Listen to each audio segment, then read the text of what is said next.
Hey, good morning. So it's kind of really early.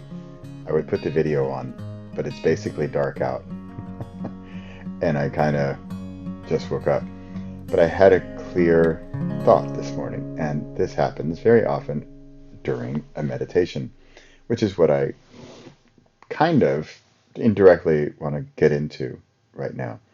So this comes about whenever you have a challenge in your life, you're looking to solve it, right? And so right now, my son is struggling in school, especially math. In fact, my entire family, except me, struggles in math. And it's one of those like, I just don't understand why they don't understand it. But then I have to think, okay, well, what do I not understand? I don't know, accounting. And I never got accounting. And so, okay, fine, there's that.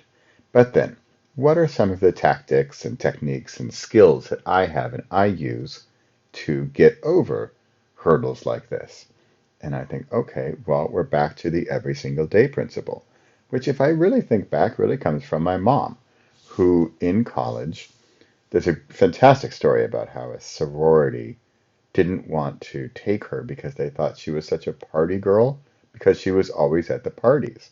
Well, the reason she was always at the parties was because she did her studying in the morning.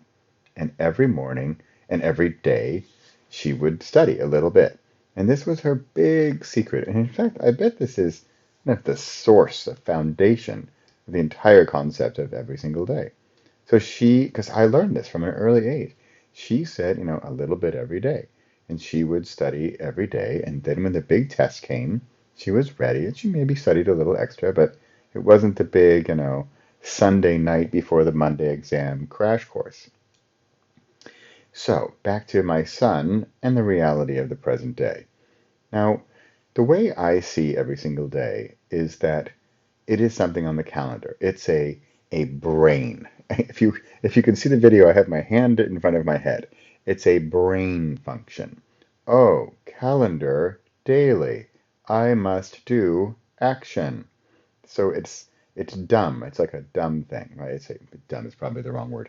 It's a simple thing. It's a reminder. It's a daily. It's so easy, right? Every single day. How often do I do it? Oh yeah, every single day. So what what we're really trying to do, in my opinion, is let's take the case of my son again. So his heart is just not in it, right? That's a slight understatement. His heart is just not in math. And I totally get it. My heart is not in accounting. So, and his heart will probably never be in math. However, the brain work, the work that you have to study, you have to learn, you have to memorize, you have to process.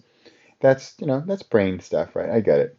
But if you could see it like a pyramid, the brain work is like a fast little engine, whereas the heart is a slower, bigger engine. And so like a big truck, and that's a little scooter. And so the big truck, we could put the scooter in the truck and we could just go. And the heart, if your heart is in it, then it makes the brain power easier. This is why we're good at things we like. This is why we're better at things we're passionate about. And so clearly my son is not good or passionate or doesn't like math. Okay, I get it. You're allowed to not like things, of course. And so his heart is not in it. So he's running on scooter power. And he's trying, push, and it's just not really getting there. So how can we solve this? Well, honestly, the good news and the bad news is I don't think we can solve it. I'm not sure math will ever be in his heart. That's okay.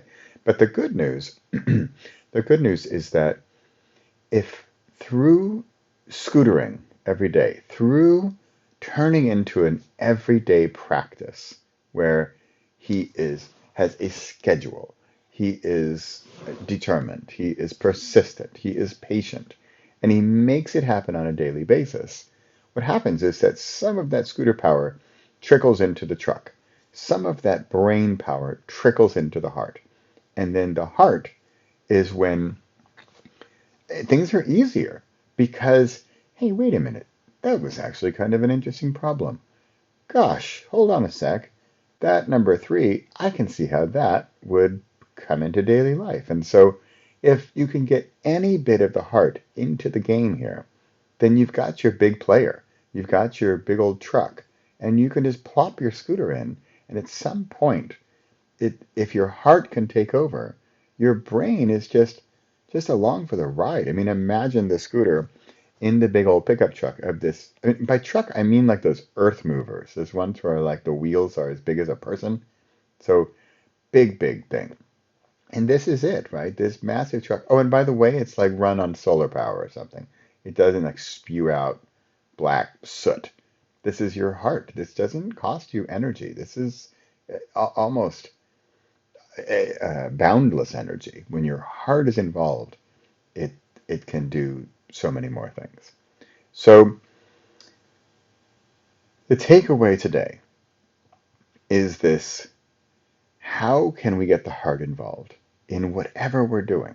And maybe it's part of your business that's not going well, and you think, well, my heart just isn't in it. Okay, so unless this is really just not the business for you, or this is not the subject in school for you, then and that's possible. But still, he's got to pass math, right? He's got to. He can't just say, I'm not going to do it. Like if you had a business and your heart wasn't in it, you say, I'm just not going to do it. Okay, that's okay, and you move on to something else. That's fine. It can be tough, and it's maybe a big waste of energy because you tried so long, probably on the scooter, to make this thing work, and now it's not working. And maybe part of the reason it's not working was because your heart wasn't in it. So, how do we get the heart in it? We scooter every day.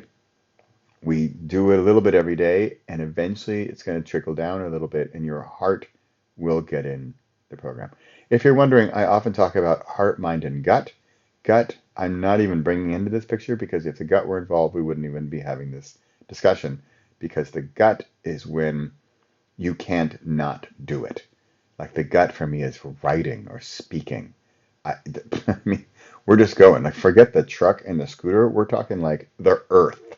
And it's spinning because the earth is my passion for writing and speaking. And so I am just going to do it. No, I don't even care what the heart and the mind think. It's just going to happen. And so that's the beauty, of course. If you can align those three, your gut and your heart and your mind, yippee yahoo for you. But the tougher ones, of course, are when there's something maybe you've got to do, or you think you have to do, or it's part of a thing that you're doing that you don't really love doing, and like math for my son. So you got it? We're going to do every single day a little habit, a little thing, a little something on a daily, regular basis, and it could be as little as 17 minutes per day. Just take the action. And eventually some of that is going to trickle into the truck. And who knows? Maybe it'll even trickle down into the earth and the rotational spinning will be unstoppable. But for now, let's just get that daily thing going. Let's just get that working. This has been Bradley Charbonneau. In the dark, I will make a video out of this. I don't know. I'll have scooter pictures and trucks and earth or something. Thanks for listening. This is really the good stuff. This is really one of the heart matters. Ooh, heart matters. Did you get that? Heart matters in the whole concept of every single day. So, with that said, I hope this has helped. Thanks for listening, and see you in the heart.